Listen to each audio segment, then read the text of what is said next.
Guys, আসসালামু আলাইকুম and welcome to ভূত আড্ডা।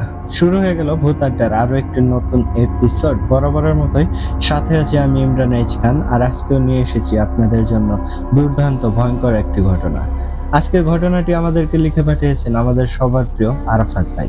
হ্যাঁ, আরাফাত ভাইয়ের লেখা ল্যাংড়া কবিরাজের আরো একটি দুর্দান্ত ঘটনা আজকে শুনতে পাবেন।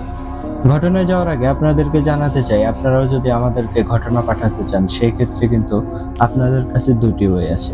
প্রথমত, আপনারা আমাদেরকে হোয়াটসঅ্যাপে নক দিতে পারেন, আর হোয়াটসঅ্যাপ নাম্বারটি আমাদের কমেন্ট বক্স অথবা ডেসক্রিপশন বক্সে দেওয়া আছে। সেখানে আপনাদের জানা সেরা ঘটনা লিখে অথবা ভয়েস ক্লিপ আকারে আমাদেরকে পাঠিয়ে দিতে পারেন। এছাড়াও আপনারা চাইলে কিন্তু আমাদেরকে ইমেলের মাধ্যমেও ঘটনা পাঠাতে পারেন, আর ইমেল অ্যাড্রেসটি হচ্ছে bhutadda@gmail.com bhootaddadda@gmail.com। তাহলে আর কথা বাড়াবো না, সরাসরি চলে যাচ্ছি আরাফাত ভাইয়ের লেখা ল্যাংড়া কবিরাজের আরো একটি দুর্দান্ত ঘটনায়।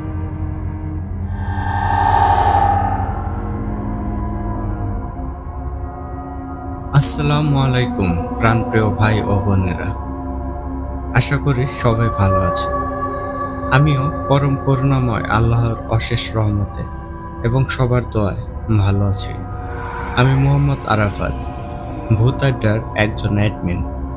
চট্টগ্রামের আনোয়ারা উপজেলায় আমার গ্রামের বাড়ি। আমি বর্তমানে কাতারের একটি স্বনামধন্য কোম্পানিতে একজন কম্পিউটার অপারেটর হিসেবে কর্মরত আছি। প্রিয় শ্রোতা বন্ধুরা, আজকে আবারও আমি আপনাদের জন্য নিয়ে এসেছি ল্যাংড়া কবিরাজের আরও একটি অসাধারণ ঘটনা।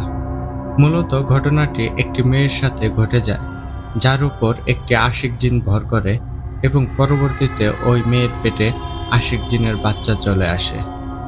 তবে মূল ঘটনায় যাওয়ার আগে বরাবরের মতোই আমি প্রিয় বোনেদের উদ্দেশ্যে কিছু নসিহা দিতে চাই। আজকের আলোচনার টপিক হলো স্বামীকে পরক্রিয়ার থেকে রক্ষা করার উপায়। এক বোনের পক্ষ থেকে প্রশ্ন: আমার হাজবেন্ড অন্য মেয়ের সাথে পরক্রিয়া করে, তার সাথে আমার তেমন শারীরিক সম্পর্কও হয় না। আমার মনে হয় পরক্রিয়ার কারণে সে আমার প্রতি আগ্রহী নয়, তবে সে আমাকে খাওয়া পড়া নিয়ে কোনো অভাবে রাখে না। আমার 2টা সন্তান আছে। এই যন্ত্রণা আমার সহ্য হয় না। সে একবার আমার কাছে ধরা পড়ার পর ক্ষমা চায়, কিন্তু ওই মেয়ের পাল্লায় পড়ে আবারও তার সাথে সম্পর্ক করে। এই ক্ষেত্রে আমার করণীয় কি? তো বোনের জন্য উত্তরটি হচ্ছে, আল্লাহ তাআলা আমাদেরকে ক্ষমা করুন। পরক্রিয়া নিঃসন্দেহেই দাম্পত্য জীবন, সন্তান সন্ততির ভবিষ্যৎ এবং সামাজিক সুস্থতা ও স্থিরতার জন্য বিরাট হুমকি। এটি নিজের হালাল স্ত্রীর সাথে আমানতের খেয়ানত, প্রতারণা ও বিশ্বাসঘাতকতার শামিল এবং আল্লাহ তাআলার ক্রোধের কারণ। কোনো স্বামী এই ফিতনায় যদি জড়িয়ে পড়ে, তাহলে তার স্ত্রীর করণীয় হলো: 1. স্ত্রীর পক্ষ থেকে বারবার ক্রস চেক দেয়া যে স্বামীর অনুগত্যে এবং তার হক পালনের ক্ষেত্রে স্ত্রীর কোনো ধরনের কোনো ত্রুটি আছে কিনা। অধিকাংশ সময় স্ত্রীরা এটা ধরতে পারে না। তারা মনে করে সবই তো করি, কোনো ত্রুটি নেই। কোরআন হাদিসের আলোকে তাকে পরক্রিয়া, অবৈধ প্রেম প্রীতি ও জিনা ব্যভিচারের ভয়াবহতা, ইসলামী আইন অনুযায়ী দুনিয়াতে এর কঠিন শাস্তি, আখিরাতের আযাব, আল্লাহর অসন্তুষ্টি ইত্যাদি বিষয়গুলো বোঝানো। এ বিষয়ে কোরআন হাদিসের পর্যাপ্ত আলোচনা রয়েছে। তাই এই সংক্রান্ত যে কোনো ভালো ইসলামী বই বা ইসলামী আলোচনার ভিডিও কাজে লাগানো যেতে পারে। 3. তার হেদায়েতের জন্য দয়াময় আল্লাহর নিকট দোয়া করা। 4. স্ত্রীর মাঝে স্বামীর নিকট অপছন্দনীয় কোনো আচার আচরণ থাকলে তা পরিবর্তন করা এবং যথাসাধ্য তাকে নিজের দিকে আকৃষ্ট করার জন্য বিভিন্ন পদ্ধতি অবলম্বন করা। দাম্পত্য জীবনে এটি অত্যন্ত গুরুত্বপূর্ণ, কিন্তু অনেক স্বামী স্ত্রী এ বিষয়ে অজ্ঞতা ও অবহেলার কারণে সময়ের ব্যবধানে তারা দাম্পত্য জীবনের উষ্ণতা ও আবেদন হারিয়ে ফেলে। ফলে দুজনের মাঝে দূরত্ব সৃষ্টি হয় এবং অবশেষে ইমানি দুর্বলতা, কুপ্রবৃত্তির তাড়না এবং শয়তানের কুমন্ত্রণায় তারা ভিন্ন পথ খোঁজা শুরু করে। 5. প্রয়োজনে স্ত্রীর পক্ষ থেকে স্বামীকে আরেকটি বিয়ে করার সম্মতি দেয়া। উল্লেখ্য যে আল্লাহর দেয়া এই বিধানটির ব্যাপারে অনেক স্ত্রী কঠোর ও ভয়াবহ আক্রমণাত্মক দৃষ্টিভঙ্গির কারণে অনেক দুর্বল ঈমানদার স্বামী অবৈধ পথের দিকে পা বাড়ায়।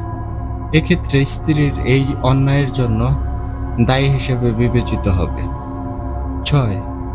সম্ভব হলে সাক্ষ্য প্রমাণ সাপেক্ষে পারিবারিক বা সামাজিক সালিশ অথবা আইনি ব্যবস্থা গ্রহণ করা। 7. এগুলোর মাধ্যমে কোনো উপকার না হলে হয় স্ত্রীকে ধৈর্য ধারণ করে স্বামীকে এ পথ থেকে ফিরিয়ে আনানোর প্রক্রিয়া অব্যাহত রাখতে হবে, অন্যথায় সর্বশেষ তার সাথে বিবাহ বিচ্ছেদ করে পৃথক হয়ে যেতে হবে। যাই হোক, অনেক কথাই বলে ফেললাম, তাই আর কথা না বাড়িয়ে আজকের মূল ঘটনায় প্রবেশ করি।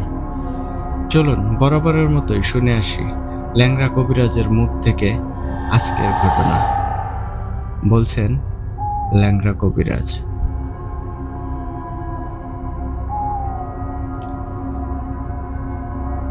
আমি আমার এই ছোট্ট জীবনে কবিরাজি জ্ঞান দ্বারা অনেক মানুষের সমস্যার সমাধান করেছি। আশিক জিনে ভর করা এরকম অনেক রোগের চিকিৎসাও করেছি। কিন্তু 2013 কি 14 সালের দিকে আমি এমন একটা সমস্যার সম্মুখীন হই যা আমার জীবনে নতুন এক অভিজ্ঞতা। মূলত ঘটনাটি ঘটেছিল এক বিবাহিত মেয়ের সাথে। সাধারণত আশিক জিন বেশিরভাগ অবিবাহিত মেয়ের উপর ভর করে, তবে কখনো কখনো বিবাহিত মেয়েদের উপরও এই জিন ভর করে থাকে। মধ্যবিত্ত পরিবারের বড় মেয়ে, নাম আসমা। সে দেখতে খুবই সুন্দরী ও রূপবতী। লম্বা চুল, টানা টানা চোখ আর ধারালো নাক। এক কথায় আসমাকে যেই ছেলে একবার দেখবে সেই ছেলে তার জন্য পাগল হয়ে যাবে। আসমার বয়স 17-এর গণ্ডি পেরোতেই তার পরিবারের কাছে একটা ভালো ছেলের প্রস্তাব আসে। মূলত ছেলেটি দেখতে খুবই সুদর্শন ও নম্রভদ্র। যদিও ছেলেটির তেমন বেশি টাকা পয়সা ছিল না, কোনো রকম টুকিটাকি ব্যবসা করে সংসার চালাতো। ছেলে দেখে আসমার পরিবারের ভালো লেগে যায়, তাই তারা ওই ছেলের কাছে আসমাকে বিয়ে দেবে বলে ঠিক করে। আসমাকে এ ব্যাপারে জানালে আসমাও দ্বিমত পোষণ করে না, কেননা আসমা তার বাবা মায়ের বিরুদ্ধে কখনোই কথাতে দ্বিমত করত না। সেই অনুযায়ী আসমাও ওই ছেলেকে বিয়ে করার জন্য রাজি হয়ে যায়। কিছুদিনের মাঝেই আসমার সাথে সেই ছেলের বিয়ে হয়ে যায়। আসমার শ্বশুরবাড়িতে যৌথ পরিবার হওয়ার কারণে সবাই একত্রে থাকে। বিয়ের পর 1 মাস 2 মাস করে বছর গড়িয়ে যায় এবং দেখতে দেখতে 5টি বছর চলে যায়, কিন্তু আসমা দম্পতির ঘরে কোনো সন্তানাদি আসছিল না। তারা অনেক ডাক্তার কবিরাজ দেখিয়েও কোনো লাভ হলো না। আসমার হাজবেন্ড তেমন কোনো কাজ না থাকায় তাদের পরিবার চালাতে হিমশিম খেয়ে যেত। তাই আসমার হাজবেন্ড ঠিক করে তারা পরিবার থেকে আলাদা হয়ে দূরে কোথাও বাসা ভাড়া নিয়ে থাকবে। এমনকি কয়েকদিনের মাঝেই আসমার হাজবেন্ড তাদের এলাকা থেকে কিছুটা দূরে একটা বাড়ি ভাড়া নেয়। এরপর আসমা আর তার হাজবেন্ড ওই বাড়িতে শিফট করে। আসমার স্বামী প্রতিদিন বিভিন্ন জায়গায় দৈনিক বেতনে চাকরি করা শুরু করলো। আসমা দুপুরে গোসল করার পর চুল শুকানোর জন্য প্রতিদিন ছাদের উপর গিয়ে বসতো। ছাদের উপর বাতাস আর রোদের তাপে আসমার চুল শুকাতে সুবিধা হয়, তাই সে প্রতিদিন ছাদের উপর গিয়ে কিছুক্ষণ বসে থাকতো। তাদের বাড়ির সামনে একটা নিম গাছ ছিল। একদিন হঠাৎ আসমার নজর যায় সেই নিম গাছটার দিকে। সে দেখতে পেল নিম গাছটি অনেক চকচক করছে। মনে হচ্ছে যেন কোথাও কোনো বৃষ্টি হয়নি, শুধুমাত্র সেই গাছটির উপর বৃষ্টি পড়েছে, যার কারণে বৃষ্টির পানিতে নিম গাছের সমস্ত পাতা ধুয়ে গেছে। আসমা আশেপাশে ভালো করে বিভিন্ন গাছগুলো দেখলো কোথাও কোনো বৃষ্টি হয়েছে কিনা, কিন্তু সে দেখতে পেল কোথাও কোনো বৃষ্টির ছিটেফোঁটাও নেই। শুধুমাত্র এই গাছটির উপরই বৃষ্টি পড়েছে। যাই হোক, এমন দৃশ্য দেখে আসমার খুবই ভালো লাগলো। গাছটি দেখে কেমন জানি তাকে অনেক বেশি আকৃষ্ট করছে। সে এক নজরে অনেকক্ষণ সেই নিম গাছের দিকে তাকিয়ে রইল। এভাবে এসে প্রতিদিন ছাদের উপর চুল শুকাতে গেলে নিম গাছটির দিকে এক নজরে তাকিয়ে থাকত। এভাবে দেখতে দেখতে কয়েক মাস কেটে গেল। একদিন সন্ধ্যাবেলায় আসমার স্বামী বাড়ি ফিরে এসে বলল, আগামীকাল আমি দুবাই চলে যাচ্ছি, আমার ভিসা এসে পড়েছে। এই কথা শুনে আসমা বলল, আপনি হঠাৎ এমন সিদ্ধান্ত নিলেন কেন? আর তাছাড়া আপনাকে দুবাই যেতে হবে কেন? দেশে কোনো চাকরি করলেই তো হয়। তখন আসমার স্বামী বলল, দেখো, আমি যদি দুবাই যাই, ওখানে ভালো একটা চাকরির খবর পেয়েছি, আর আমি মোটা অঙ্কের টাকাও ইনকাম করতে পারবো। এতে করে আমাদের সংসার ভালোভাবে চলবে। আরো অনেক কিছু বুঝিয়ে আসমার হাজবেন্ড তাকে রাজি করায়। এরপর বুঝতে পেরে আসমাও তার হাজবেন্ডের কথা মতো রাজি হয়ে যায়। তার পরের দিন সকালে আসমার স্বামী দুবাইয়ের উদ্দেশ্যে বেরিয়ে পড়ে। তার স্বামী যাওয়ার ঠিক 4 ঘন্টা পরেই তাদের বাসায় কলিং বেলটি বেজে ওঠে। আসমা কলিং বেলের শব্দ শুনে অবাক হয়ে যায়, কেননা ওই বাসায় আসমা আর তার স্বামী ছাড়া আর কেউ থাকতো না। কিন্তু তার হাজবেন্ড তো একটু আগেই দুবাইয়ের উদ্দেশ্যে রওনা হলো, তাহলে এখন আবার কে আসতে পারে? যাই হোক, সে বেশি কিছু না ভেবে দরজা খুলে দেয়। দরজা খুলে সে দেখতে পায় তার স্বামী তার সামনেই দাঁড়িয়ে আছে। সে অবাক হয়ে তার স্বামীকে জিজ্ঞেস করে, আপনি তো দুবাই যাওয়ার জন্য বেরিয়ে গিয়েছিলেন, তাহলে আবার ফিরে আসলেন কেন? তখন তার হাজবেন্ড বলল,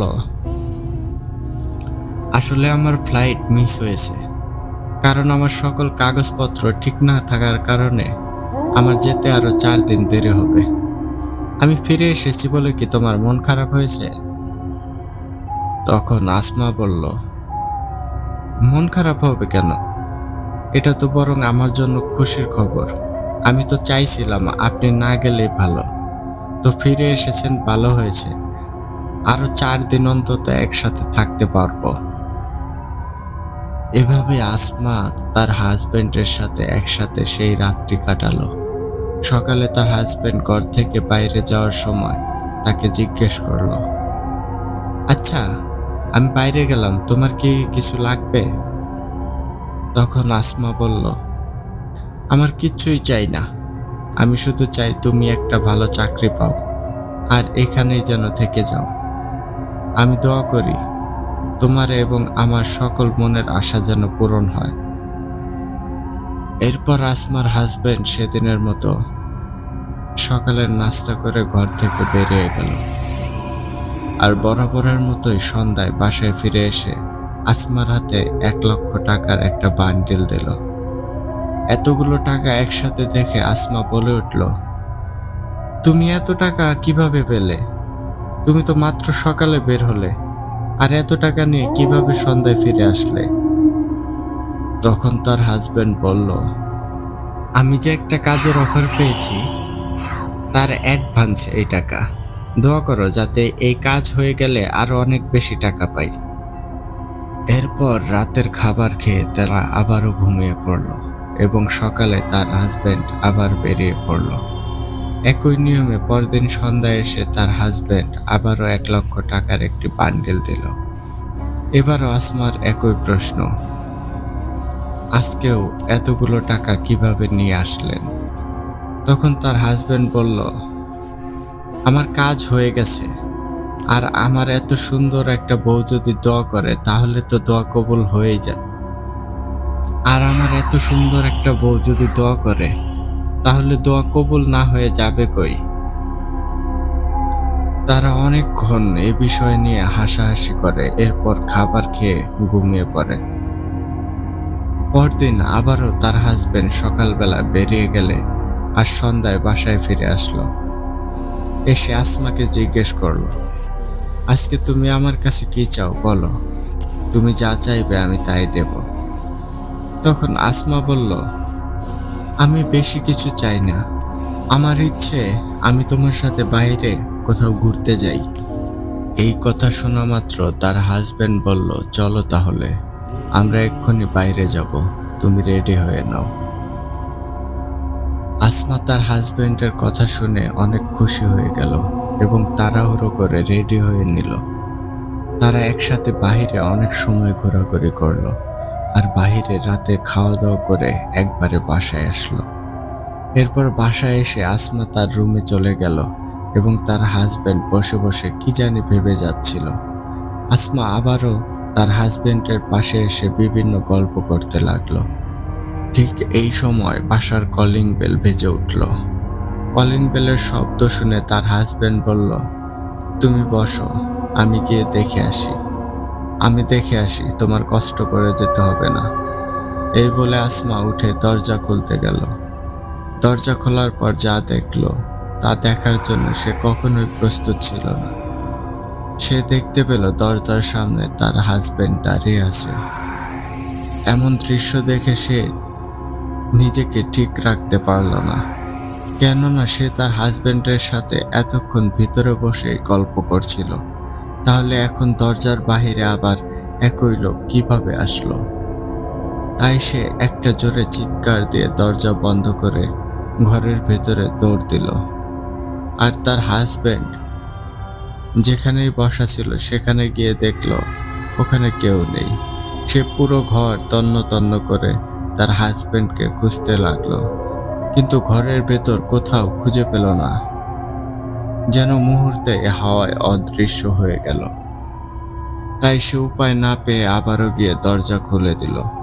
দরজা খুলে দিয়ে দেখলো তার হাজবেন্ড এখনো দরজার সামনে দাঁড়িয়ে আছে। তার হাজবেন্ড হন্তদন্ত হয়ে ঘরের ভেতরে এসে তাকে জিজ্ঞেস করলো, কি হয়েছে তোমাকে এমন দেখাচ্ছে কেন? আর আমাকে দেখে মুখের উপর দরজা বন্ধ করে দিয়ে চিৎকার করে ভিতরে চলে গেল কেন? আসমা কি জবাব দেবে বা কি করবে কিছুই ভেবে উঠতে পারছিল না। সে আর একটা চিৎকার দিয়ে অজ্ঞান হয়ে মাটিতে পড়ে যায়। পরে আসমার হাজবেন্ড অনেক চেষ্টা করে এবং তার নাকে মুখে পানি ছিটিয়ে দিয়ে আসমার জ্ঞান ফেরায়। এরপর তার হাজবেন্ড তার কাছে কি হয়েছে জিজ্ঞেস করলে আসমা সবকিছু খুলে বলে।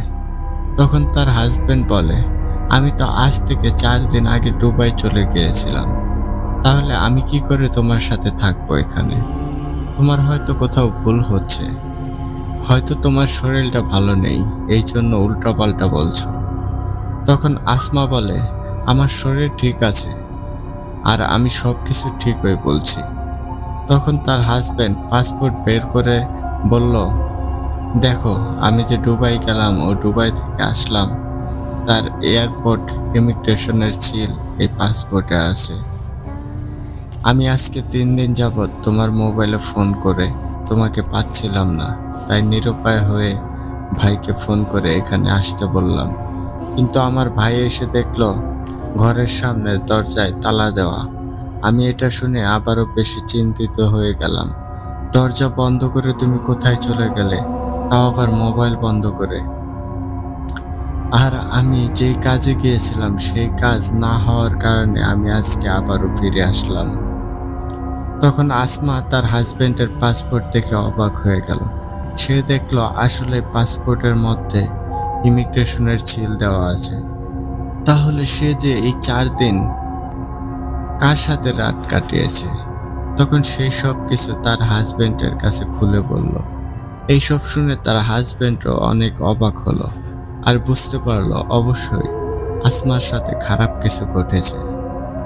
যাই হোক, আর বেশি কিছু না ভেবে তারা পুরো ঘর তল্লাশি করে দেখলো কোথাও কিছুর অস্তিত্ব নেই। এসব নিয়ে তারা আর বেশি না ভেবে তারা কয়েকদিন পার করে দিল। কিন্তু বেশ কদিন যাওয়ার পর ঘটলো আসল বিপত্তি। আসমার বমি হতে শুরু করলো আর খাবারের রুচি চলে গেল। এসব দেখে আসমার হাজবেন্ড তাকে ডাক্তারের কাছে নিয়ে গেল। ডাক্তার জানায় আসমা এখন মা হতে চলেছে। এইটা শুনে আসমার হাজবেন্ড আরো বেশি চিন্তিত হলো, কেননা এই 5 বছর সংসারে তারা অনেক চেষ্টা করেও তাদের কোনো সন্তান-সন্ততি হচ্ছিল না, এবং একবার ডাক্তার পরীক্ষা করে জানতে পেরেছিল আসমার হাজবেন্ড কখনো বাবা হতে পারবে না, তার সেই সক্ষমতা নেই। কিন্তু এখন কিভাবে আসমা মা হতে যাচ্ছে, এই ভেবে তার হাজবেন্ড আরো বেশি চিন্তিত হয়ে পড়ল। তাই আসমার হাজবেন্ড যা বোঝার বুঝে গেল। সে বুঝতে পারল আসলে আসমার সাথে তার হাজবেন্ডের রূপ ধরে খারাপ কিছুর শারীরিক সম্পর্ক হয়েছিল, যার কারণে আসমার পেটে এই বাচ্চা এসেছে। তাই আসমার হাজবেন্ড খবর নিয়ে আসমাকে একটা হুজুরের কাছে নিয়ে গেল। তখন আসমা সেই হুজুরকে তার সাথে যা যা ঘটেছিল সবকিছু বলে। হুজুর সবকিছু শুনে পরামর্শ দিল এই বাচ্চা নষ্ট করে দিতে, কেননা আসমার সাথে তার হাজবেন্ডের রূপ ধরে যেই লোকটি তার সাথে 4টি রাত কাটিয়েছিল, আসলে সে ছিল একজন ছদ্মবেশী জিন। এই কারণেই আসমার পেটে এখন ওই জিনের বাচ্চা এসে পড়েছে। আর এই বাচ্চা যদি দুনিয়াতে আনে তাহলে তাদের দুর্দশা ভুগতে হবে।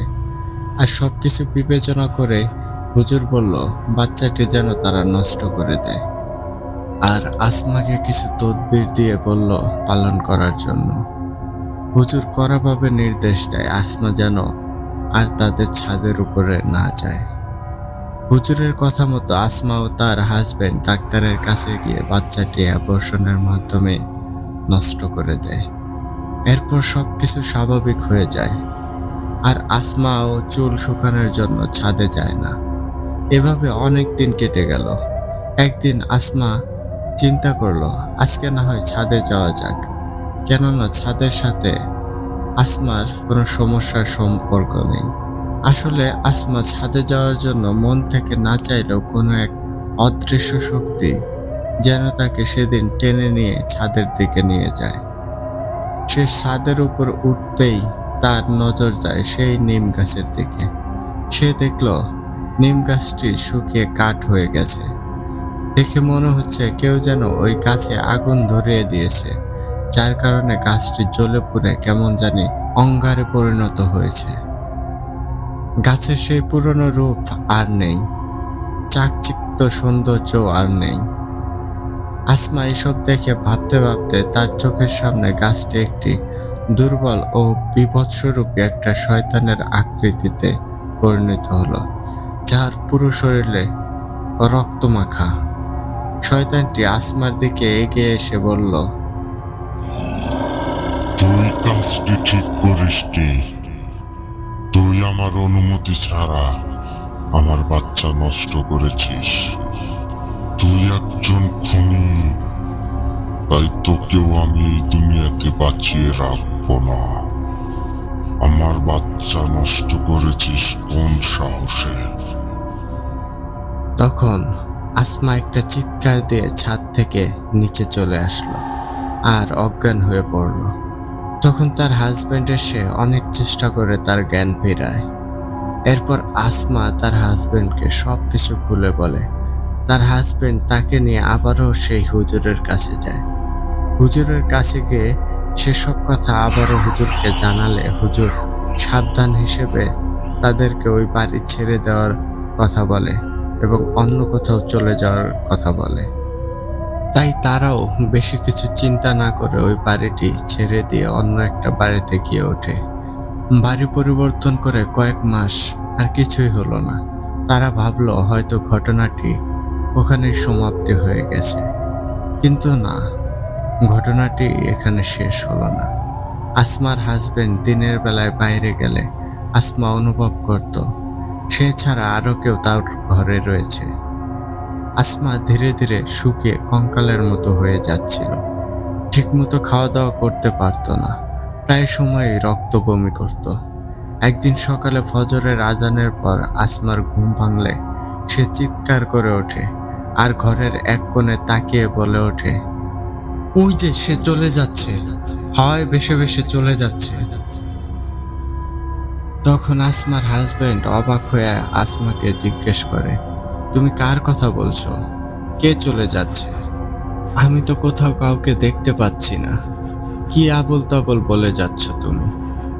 তখন আসমা বলল, ওই যে রক্তমাখা শয়তানটা, তার শরীর বেয়ে রক্ত গড়িয়ে পড়ছে আর তার জিহ্বাটা অনেক লম্বা করে বের করে দিয়েছে।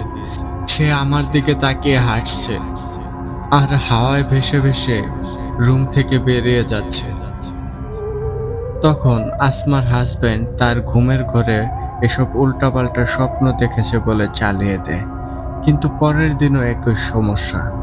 এভাবে প্রতিদিন সকালে আসমা চিৎকার করে উঠে বলে, ওই যে শয়তানটা রক্ত খেয়ে চলে যাচ্ছে, সে আমার দিকে তাকিয়ে হাসে, আমাকে বাঁচাও, আমাকে সে বাঁচতে দেবে না। এরপর আসমার হাজবেন্ড সেই হুজুরের কাছে আবারও আসমাকে নিয়ে চলে গেল। হুজুর জানায় আসমার উপর কোনো শয়তানের আঁচড় নেই, আসমা সম্পূর্ণ সুস্থ আছে। এরপরও হুজুর কিছু পানি পড়া দিয়ে তাদেরকে আবারও বিদায় করে। এভাবে যত দিন যায় তত বিপত্তি বাধে। দিন দিন তাদের সমস্যা বাড়তেই থাকে। হঠাৎ করে আসমার হাজবেন্ড কেমন জানি পরিবর্তন ঘটে। সে আসমার কোনো কথাই বিশ্বাস করত না। আসমা এসব বিষয়ে বললে তাকে উল্টো রাগারাগি করত। এর মাঝে একদিন আসমার শাশুড়ি তাদেরকে দেখতে আসে। তিনি এসে দেখলেন আসমা এবং তার ছেলের অবস্থা অনেক ভয়াবহ। তাদের দেখে মনে হচ্ছে তারা আসলেই ভালো নেই। মনে হচ্ছে তাদেরকে কোনো এক অদৃশ্য শক্তি ঘায়েল করে রেখেছে। তাই তিনি আসমাকে এবং তার হাজবেন্ডকে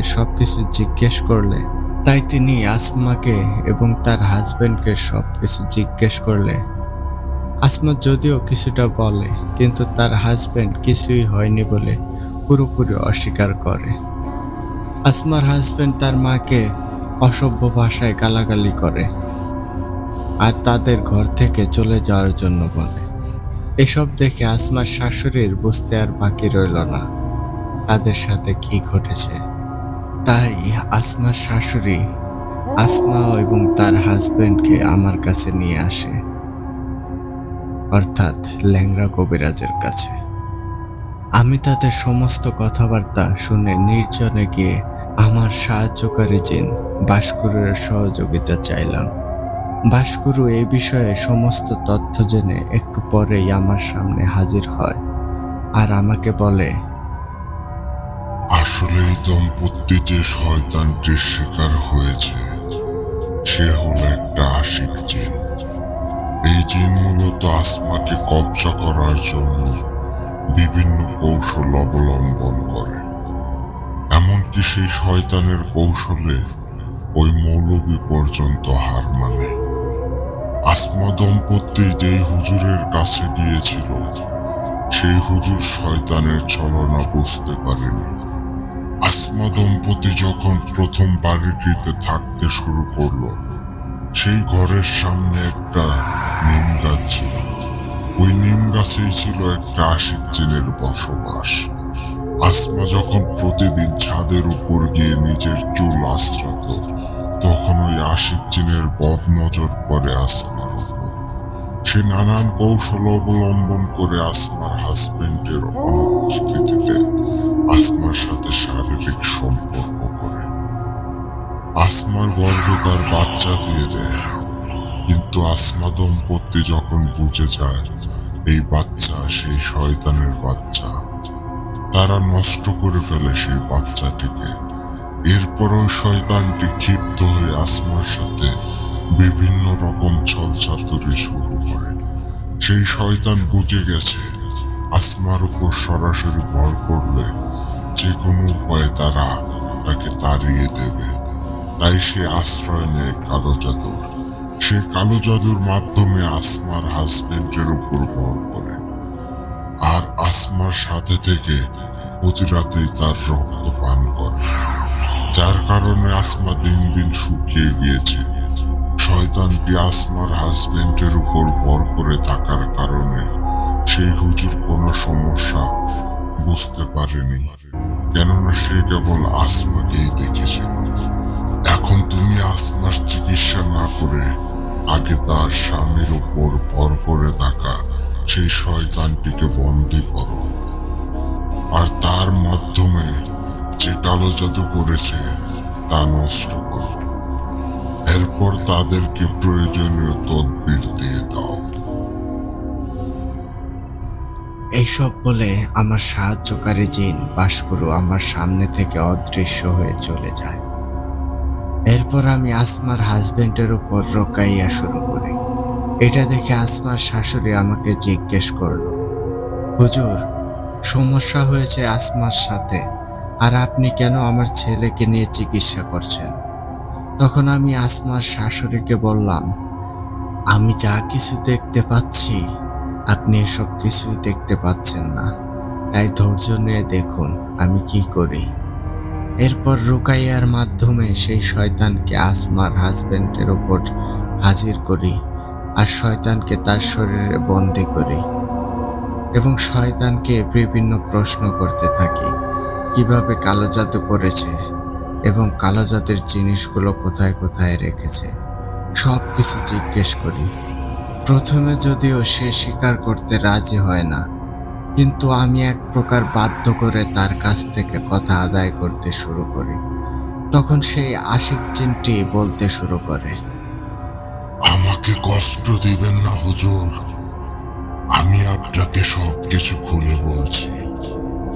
আসমা যখন ছাদে চুল শুকাতে যায় তাকে দেখে আমার পছন্দ হয়, আর আমি বিভিন্ন কলা কৌশলে তার কাছে যেতে চেষ্টা করি, কিন্তু কোনোভাবেই সফল হচ্ছিলাম না।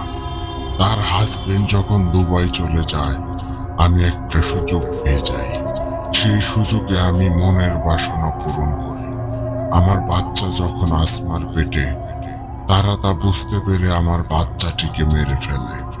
আমি বাচ্চা মারার কারণে আমি তাদের উপর ক্ষিপ্ত হয়ে যাই আর বিভিন্নভাবে আসমাকে মেরে ফেলারও চেষ্টা করি, কিন্তু আসমার হাজবেন্ড বারবার সেই হুজুরের কাছে নিয়ে যাওয়ার কারণে আমি সফল হচ্ছিলাম না। তাই বুদ্ধি করে আমি তাদের উপর কালো জাদুর প্রয়োগ করি আর আসমার হাজবেন্ডের উপর ভর করে আসমার থেকে আমার প্রতিশোধের জন্য এক পা করে আগাতে থাকি। আমি কালো জাদুর বিভিন্ন উপকরণ তাদের বাসার মধ্যে রাখি, আর কিছু উপকরণ যমজ বাচ্চার চোরা কবরের মাঝখানে রাখি। আশিক জিনের মুখ থেকে এসব কথা শুনে তার থেকে আরো তথ্য আদায় করি। সে কবরস্থানে নিয়ে কবর থেকে কালো জাদুর উপকরণ তুলতে সাহায্য করে, আর আসমার বাসার মধ্যে থাকা যা যা উপকরণ ছিল তা উদ্ধার করতে সাহায্য করে। এরপর আমি তাকে বোতল বন্দি করতে চাইলে সে আমার কাছে আকুতি মিনতি করা শুরু করে। সে জানায় সে আর কখনো আসমার আশেপাশে আসবে না, আর এলাকা ছেড়ে অনেক দূরে চলে যাবে। এখানে বলে রাখা ভালো, অনেকেই হয়তো মনে মনে চিন্তা করেন, হুজুর আর কবিরাজরা জিনগুলোকে বন্দি না করে বা মেরে না ফেলে ছেড়ে দেয় কেন? তাদের উদ্দেশ্যে বলবো, আসলে আমাদের কাজটা এতটাও সহজ নয়। আমরা প্রতিনিয়ত এসব কাজের সাথে যুক্ত থাকি, আর নতুন নতুন শয়তানের মোকাবেলা করা লাগে। আমরা যদি সকল রোগের সাথে থাকা শয়তানগুলোকে মারতে থাকি, তাহলে আমরা সেই সব শয়তানের যারা আত্মীয় স্বজন আছে তাদের শত্রুতে পরিণত হব। তাই শয়তানদের মৃত্যুর পর তার আত্মীয়রা এসে আমাদের কাছ থেকে প্রতিশোধ নিতে চাইবে। হয়তো আপনারা জানেন, জিন জাতি অনেক বেশি প্রতিশোধ পরায়ণ হয়ে থাকে। তাই এসব ঝামেলা থেকে মুক্ত থাকতে মূলত আমরা শয়তানগুলোকে বিভিন্নভাবে রাজি করে ও ভোগ দিয়ে রোগীর কাছ থেকে তাড়িয়ে দেওয়ার চেষ্টা করি। আশা করি বিষয়টা বুঝতে পেরেছেন। তো সম্মানিত শ্রোতা বন্ধুরা, এই ছিল ল্যাংড়া কবিরাজের একটি আশিক জিনের ঘটনা। আশা করি ঘটনাটি আপনাদের ভালো লেগেছে। আপনাদের ভালো লাগলেই আমাদের লেখা সার্থক। সবাই ভালো থাকুন আর আমাদের সাপোর্ট করুন। আল্লাহ হাফেজ। প্রিয় শ্রোতা বন্ধুগণ, আমি মোহাম্মদ আরাফাত, দোহা, কাতার থেকে বলছিলাম। আপনারা কিন্তু কমেন্টের মাধ্যমে জানাতে পারেন আমাদের ঘটনাটি কেমন হয়েছে। আপনাদের কমেন্টের অপেক্ষায় রইলাম। আজকের মতো তাহলে আমি বিদায় নিচ্ছি। আসসালামু আলাইকুম।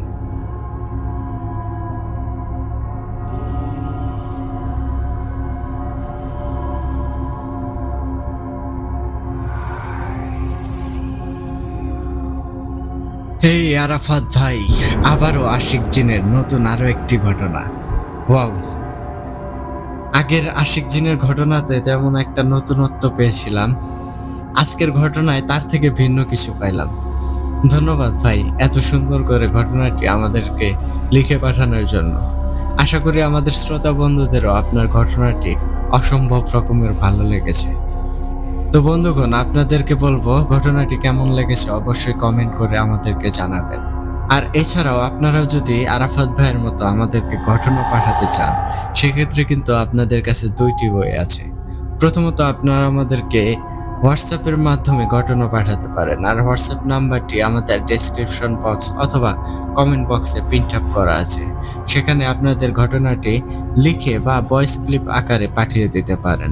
এছাড়াও কিন্তু আপনারা চাইলে আমাদেরকে ইমেলের মাধ্যমেও ঘটনা পাঠাতে পারেন, আর ইমেল অ্যাড্রেসটি হচ্ছে bhutadda@gmail.com।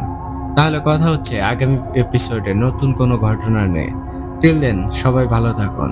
আমি ইমরান এইচ খান আজকের মতো তাহলে বিদায় নিচ্ছি। আসসালামু আলাইকুম।